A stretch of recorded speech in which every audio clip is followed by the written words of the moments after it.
بسم اللہ الرحمن الرحیم۔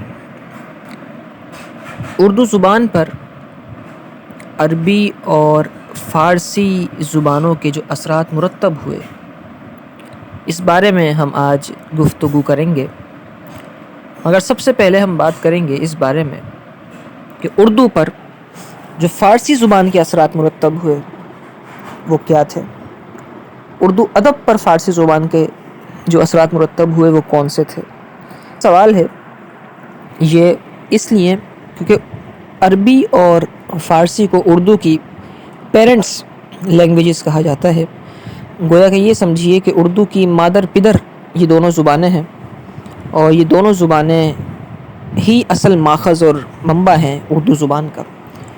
تو فارسی کے جو اثرات تھے یقیناً اسی زبان نے اس زبان کو، اردو زبان کو ترقی کی راہ پر گامزن کیا ہوگا، تو وہ جو اثرات تھے وہ بڑے ہی اہمیت کے حامل ہوں گے۔ لہٰذا ہم ان اہمیت کے حامل اثرات کا آج مطالعہ کریں گے، انہیں سماعت کریں گے، سنیں گے، تاکہ مکمل ہمیں فارسی زبان کے اثرات جو اردو زبان پر مرتب ہوئے اس کے بارے میں آگاہی اور روشنائی اور علم حاصل ہو سکے۔ یہ دیکھیے کہ اردو ادب اور شاعری کے اندر ایک مقولہ بڑا عام ہے، وہ یہ ہے کہ فارسی اردو زبان کی ماں ہے۔ اس مقولے میں صداقت ہے، اور یہ صداقت برصغیر کی سیاسی تاریخ اور اردو شاعری میں آج تک نظر آتی ہے۔ حقیقت یہ ہے کہ اردو زبان برصغیر پاک و ہند کی سب سے کم عمر زبان ہے۔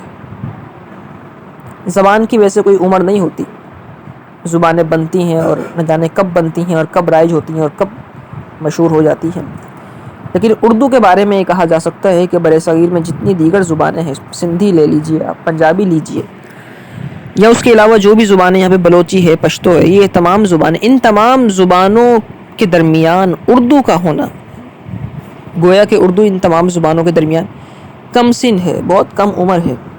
اسی لیے مہدی علی فادی، جن کے بارے میں ہم پہلے تفصیل سے لیکچرز بھی دے چکے ہیں، وہ اردو کو کہا کرتے تھے کل کی چھوکری، اور ہم نے یہ زبان کس قدر کل کی چھوکری ہے اس بارے میں ہم نے مکمل ایک لیکچر بھی دیا تھا، اور ان کی اس بات کا رد بھی کیا تھا کہ آپ کہہ تو اس کو کل کی چھوکری رہے ہیں، لیکن یہ کل کی چھوکری نہیں ہے، بلکہ یہ بڑی بڑی زبانوں سے بھی آگے نکل چکی ہے۔ بہرحال وہ پرانی باتیں تھیں جو ہم بیان کر چکے ہیں، لیکن یہ بات تو حقیقت ہے کہ اردو زبان برصغیر پاک و ہند کی سب سے کم عمر زبان ہے۔ زبانوں کے بارے میں کہاوت یہ ہے کہ کوئی زبان صدیوں میں بنا کرتی ہے۔ اس وقت دنیا میں جو بڑی بڑی زبانیں کہلاتی ہیں ان کی عمریں جو ہیں وہ ہزاروں برس ہیں۔ اس لیے اردو جو کہ دکن اور شمالی ہند سے شروع ہوئی تھی، جو کہ ہم پہلے بھی بیان کر چکے ہیں، تو اس زبان کی عمر زیادہ سے زیادہ سمجھیے 600 برس کہی جا سکتی ہے۔ اس لیے اردو زبان قدیم زبانوں کے مقابلے میں بے حد کم سن اور کم زبان ہے۔ برصغیر میں مغل فاتحین سے پہلے آریائی زبانوں کی پراکرتیں مختلف علاقوں میں مختلف ناموں سے بولی جاتی تھیں۔ یہ بات ہم پہلے ذکر کر چکے ہیں کہ اس سے پہلے کہ مسلمان مغل فاتحین یہاں آتے، ہندوستان میں جو زبانیں رائج تھیں وہ پراکرتیں تھیں۔ سنسکرت اور پراکرت کا فرق ہم نے بیان کیا ہے۔ سنسکرت بولی آریاؤں کی زبان تھی، اس کو انہوں نے بڑا سیکیور رکھا، سیکھنے نہیں دیا کسی کو، اور جو سیکھتا اس کے کانوں میں سیسا ڈال دیا جاتا، وغیرہ وغیرہ باتیں بیان کر چکے ہیں۔ اور پراکرتیں پھر اس کے دوسرے سائڈ پر وہ پھیلتی چلی گئی، اور مختلف علاقوں میں مختلف ناموں کے ساتھ یہ پراکرتیں شروع ہوئیں۔ پھر جب بابر بادشاہ نے دلی کو فتح کر کے ہندوستان میں مغلیہ حکومت قائم کی، تو پھر پہلی بار فارسی زبان کو برصغیر میں آنے کا موقع ملا۔ ان مغل بادشاہوں کی زبان دراصل فارسی تھی، اور اسی فارسی زبان کو ظاہر سی بات ہے جو حاکم ہوتا ہے، حاکم کی زبان ماننی پڑتی ہے، اور حاکم کی زبان ہی ملک میں چلتی ہے۔ ہمارے ملک کا حاکم انگریز ہے، اب تک انگریز ہے، اسی لیے ہماری آفیشیل لینگویج بھی انگلش ہے۔ اللہ کرے ہم حقیقی آزادی حاصل کریں اور انگریزوں کی ہم جو ذہنی غلامی میں مبتلا ہیں اس سے بھی نکلے، اور پاکستان کی آفیشیل لینگویج بھی وہ ہو جائے، اردو ہو جائے، اور آفیسز میں استعمال ہونے والی زبان بھی اردو ہو، لیکن یہ وہی لوگ کر سکتے ہیں جن کو اردو سے محبت ہو۔ بہرحال یہ مغل بادشاہوں نے ہندوستان میں فارسی زبان کو بر صغیر پاک و ہند، ہندوستان کی صرف بات نہیں کر رہا، بر صغیر پاک و ہند اور جتنا بر صغیر کا علاقہ تھا، اس پورے علاقے میں جہاں جہاں ان کی حکومت بنتی چلی گئی، فارسی زبان کو سرکاری زبان کا درجہ دے دیا گیا۔ مغل بادشاہوں نے بر صغیر، پاکستان، انڈیا، افغانستان اور ایران کے بعض علاقوں تک حکمرانی کی حدود پھیلا دی اور 400 برس تک حکومت کی۔ یہ اتنا بڑا زمانہ ہے کہ اس دور میں فارسی زبان ایران اور بر صغیر دونوں ممالک میں بلکہ افغانستان میں بھی رائج ہو گئی۔ 400 سال تک اگر ایک ہی زبان چلتی رہے اور آفیشیل لینگویج ہے تو بہت سارے لوگ اسے پڑھ لیں گے اور سمجھ لیں گے۔ آپ یہ اندازہ لگا لیے کہ پاکستان کے اندر جو انگلش آئی ہے وہ پاکستان سے مراد اس خطہ کے اندر جو انگلش آئی ہے وہ 1857 سے لگایا اور آج تک کا دور تقریباً پورے 200 سال بھی نہیں بنتے، یہ 180 سال بنتے ہیں۔ تو 180 سال میں کس قدر انگلش رائج ہو چکی ہے کہ ایک بالکل غیر مانوس زبان ہر ایک بچہ جانتا ہے، اور ہماری زبان میں کس قدر شامل ہے یہ۔ تو جو زبان 400 سال تک سرکاری زبان رہے، اس زبان کا کتنا اثر پڑ جائے گا اس علاقے میں، اس کا اندازہ لگایا جا سکتا ہے۔ تو 400 برس تک حکومت میں یہ زبان بطور سرکاری زبان رہی، اور انگریزوں نے پھر بعد میں جب دہلی کا تخت الٹا، جنگ آزادی مسلمان ہارے، 1857 کی جنگ آزادی ہارے، پھر انگریزوں نے فارسی زبان کو آہستہ آہستہ ختم کر کے سرکاری زبان سے ہٹایا، لیکن اس سے پہلے تک سرکاری زبان ہی بر صغیر کی جو ہے وہ آفیشیل لینگویج تھی، سرکاری زبان تھی۔ مغلیہ دور میں فارسی سرکاری زبان بن گئی، اور پھر ایک اور کام کیا مغل بادشاہوں نے کہ سرکاری نوکری صرف انہی کو ملتی تھی جو فارسی زبان جانتے تھے۔ یہ بہت بڑا کام تھا، اور آج پاکستان والے بھی یہی کر رہے ہیں، انہی کے نقشے قدم پر ہے، کیونکہ حکومت انگریز کی ہے نا ہمارے یہاں پر، تو اسے ہی صرف نوکری ملتی ہے جسے انگلش سے ہی آتی ہو۔ CSS کا امتحان وہی پاس کرتا ہے جو بہت اچھا انگلش میں ہو۔ یہی سب کچھ پہلے مغل بادشاہ کر کے گئے تھے، لیکن وہ اپنی زبان کو پروموٹ کر رہے تھے، ہم غیروں کو پروموٹ کر رہے ہیں۔ اللہ تعالیٰ ہمارے حکمرانوں کو عقل دے۔ بادشاہ اور امراء کی زبان فارسی پہلے سے تھی، اب سرکاری ملازمت حاصل کرنے والوں نے فارسی زبان پڑھنا شروع کر دی، اور اس طرح آہستہ آہستہ پورے بر صغیر میں فارسی زبان بولی اور سمجھے جانے لگی، اور پھر اس کی لکھائی بھی لوگوں نے سیکھنا شروع کر دی، لکھنا آ گئی لوگوں کو، کیونکہ اس کے بغیر سرکاری ڈیوٹی ملتی نہیں تھی، سرکاری نوکری ملتی نہیں تھی۔ اور پھر اس کے بعد لکھا جاتے تھے کیونکہ آفیشیل لیٹرز وغیرہ، تو اس لیے اس زبان نے ادب میں ترقی کرنا شروع کی، اور پھر ساتھ ہی ساتھ بر صغیر کے ادب میں فارسی زبان کو رواج ہو گیا، اور پھر بر صغیر کا پورا شعر و ادب کا جو ڈھانچہ تھا وہ فارسی زبان پر ہی رکھا گیا۔ فارسی کے وہ شعراء جو ایران میں بہت مشہور ہوئے تھے، ان کی دیکھا دیکھی بر صغیر میں بھی فارسی شاعری پروان چڑھنے لگی، یہاں تک کہ دکن میں فارسی اور ہندی زبانوں کے اشتراک سے ایک نئی زبان بنی جو کہ بعد میں ریختہ کے نام سے مشہور ہو گئی، را یا خا تے ہا، ریختہ۔ اچھا، ریختہ جس زمانے میں بنی، اس زمانے میں بر صغیر کے تقریباً تمام شعراء فارسی میں ہی شعر کہا کرتے تھے، کیونکہ فارسی زبان علم کی اور بلندی کی علامت سمجھی جاتی تھی۔ ظاہر سی بات ہے، جس طرح آج انگلش سمجھی جاتی ہے، اور انگلش زبان جو ہے وہ آفیشیل لینگویج ہے اس لیے بہت بڑی سمجھی جاتی ہے، اسی طریقے سے اس زبان میں فارسی آفیشیل تھی، اس لیے فارسی کو یہ ایج حاصل تھا کہ وہ بہت بڑی تھی۔ اردو ادب میں شاہ حاتم، مبارک آبرو، شاکر ناجی، یک رنگ اور بعض دوسرے فارسی گو شعراء جنہوں نے ولی دکنی کی ترغیب پر اردو میں اشعار لکھنے شروع کر دیے تھے، در حقیقت یہ سارے شعراء فارسی کے شاعر تھے، لیکن فارسی اور ہندی ملا کے جو ریختہ بن رہی تھی اس میں ان لوگوں نے اشعار لکھنے شروع کی۔ ان کا نام میں پہلے بتا چکا ہوں، شاہ حاتم تھے، مبارک آبرو تھے، اس کے علاوہ شاکر ناجی تھے، یک رنگ وغیرہ، یہ لوگ تھے سارے کے سارے۔ ان کے بعد مظہر جانے جانا کا دور آیا۔ مظہر جانے جانا بھی فارسی شعر ہی کہا کرتے تھے، لیکن کچھ ریختہ میں بھی شعر انہوں نے کہے۔ ریختہ سے مراد ابتدائی اردو ہے، جو بالکل ابتدائی شکل تھی اردو کی۔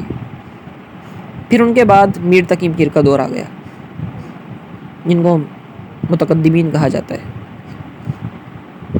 متقدمین کے حوالے سے ایم سال اول میں ایک پورا پرچہ بھی موجود ہے، اس میں میر تقی میر اور ان تمام شعراء کے حوالے سے وہ جو تعارفات ہیں وہ سب کے سب پڑھے جا سکتے ہیں۔ میر تقی میر کا دور آ گیا، پھر میر سودا کا دور آ گیا، اور میر درد اردو کے نمائندہ شاعر کہلائے جانے لگے، کیونکہ ان شعراء نے ہی اردو شاعری کو در حقیقت رواج دیا تھا، اور ان لوگوں کی وجہ شہرت بھی اردو شاعری بنی۔ مگر تاریخ کے مطابق اگر دیکھا جائے تو میر تقی میر اور میر سودا اور میر درد وغیرہ بھی فارسی دان تھے، فارسی زبان میں بھی اشعار لکھا کرتے تھے۔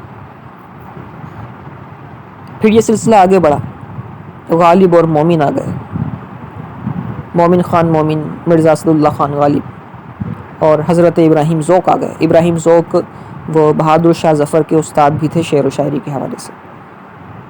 یہ متوسطین کا دور ہے، متوسط طبقے کے لوگ ہیں، یعنی ابتدا میں متقدمین جو پہلے گزر گئے، پھر متوسط طبقے کے لوگ یہ کہلاتے ہیں۔ تو متوسط لوگوں نے اور زیادہ اردو کی شعر و شاعری کو ترویج اور ارشاد دی، اور پھر یہ سلسلہ چلتے چلتے متاخرین تک آ گیا۔ متاخرین سے مراد وہ لوگ جو تاخیر سے آئے، بعد میں آخر کے دور کے، اور متاخرین کا دور چلتا گیا اور اب عصر حاضر پہنچ گیا۔ عصر حاضر میں بھی اردو پہ جو کمانڈ حاصل کرنا چاہتا ہے اس کو فارسی پڑھنا پڑتی ہے، تو گویا کہ اردو پر بے انتہا چھاپ رہی فارسی کی، اور فارسی کے شعراء ہی اردو کی خدمتیں کرتے رہے۔ علامہ اقبال بھی بے انتہا فارسی جانتے تھے، فارسی میں اشعار لکھتے تھے، پوری غزلیں لکھی انہوں نے۔ مرزا غالب کے لیے تو تاریخ ادب میں یہ بھی کہا گیا کہ وہ اردو شاعری پر اپنے فارسی کلام کو زیادہ ترجیح دیا کرتے تھے۔ یہ بات یاد رہے کہ مرزا غالب کی وجہ شہرت ان کا اردو کلام ہے، لیکن ان کو اپنے اردو کلام سے زیادہ فخر اپنے فارسی کلام پر تھا، اس میں انہیں زیادہ کمانڈ حاصل تھی۔ حالی نے یادگار غالب کے نام سے کتاب میں مرزا غالب کا تذکرہ لکھا ہے، اس میں یہ بھی کہا ہے کہ اکثر مرزا غالب اپنے فارسی کلام پر رشک کرتے تھے اور تعریف کیا کرتے تھے۔ انہوں نے کئی مواقع پر اس کا اظہار بھی کیا ہے۔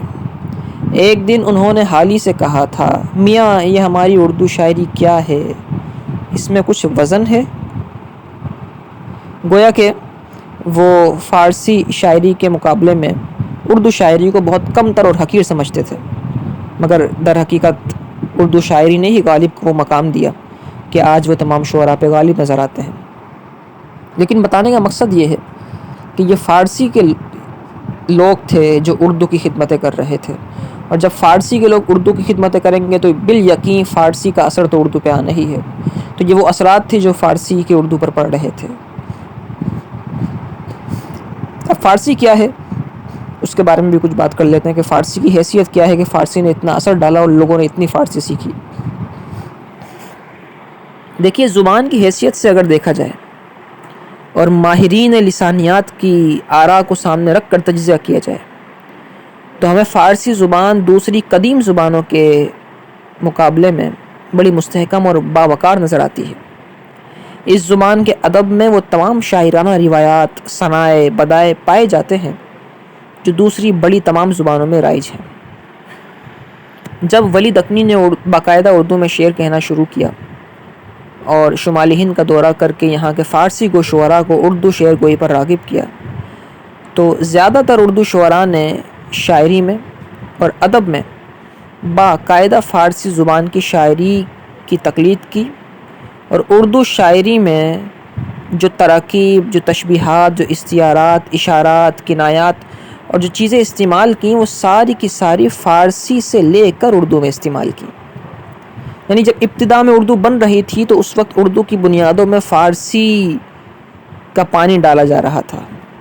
یہ درخت جب پروان چڑھ رہا تھا تو اس درخت کی آبیاری کے لیے جو کھاد، جو پانی اور جو منرلز دیے جا رہے تھے اس درخت کو پھلنے پھولنے کے لیے، وہ سب کے سب فارسی کے تھے۔ یعنی تراکیب، تشبیہات، استعارات، اشارات، کنایات، صنائع، بدائع، جتنی چیزیں استعمال ہوتی ہیں وہ ساری کی ساری فارسی سے یہاں آ رہی تھی۔ گویا کہ فارسی اثر ڈال رہی تھی اردو پر. اردو شعراء کے سامنے پہلے سے اردو شاعری کا کوئی نمونہ نہیں تھا. اب شاعری کرتے ہوئے کسی چیز کا نمونہ سامنے ہونا چاہیے تو انہوں نے فارسی زبان کو ہی نمونہ بنایا. جب فارسی کو نمونہ بنایا تو فارسی کا نمونہ اردو میں نظر آنے لگا. گویا کہ اردو پر فارسی کی چھاپ پڑنے لگی.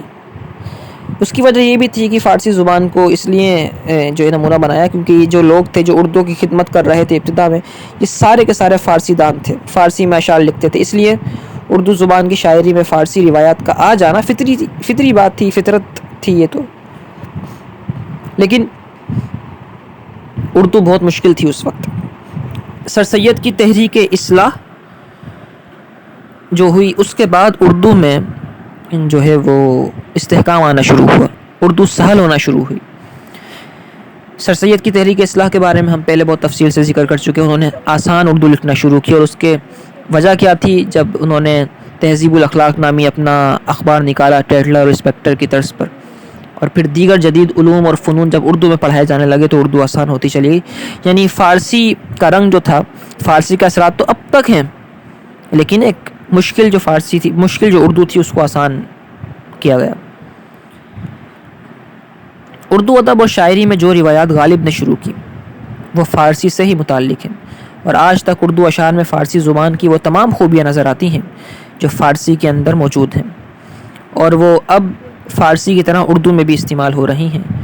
فارسی کی تقلید میں اردو نثر میں ایک زمانہ ایسا بھی آیا تھا کہ فسانہ عجائب جیسی کتابیں لکھی گئی تھیں، اور فسانہ عجائب وہ کتاب ہے جس میں فارسی کے مکفّہ اور مسجع الفاظ استعمال کیے گئے.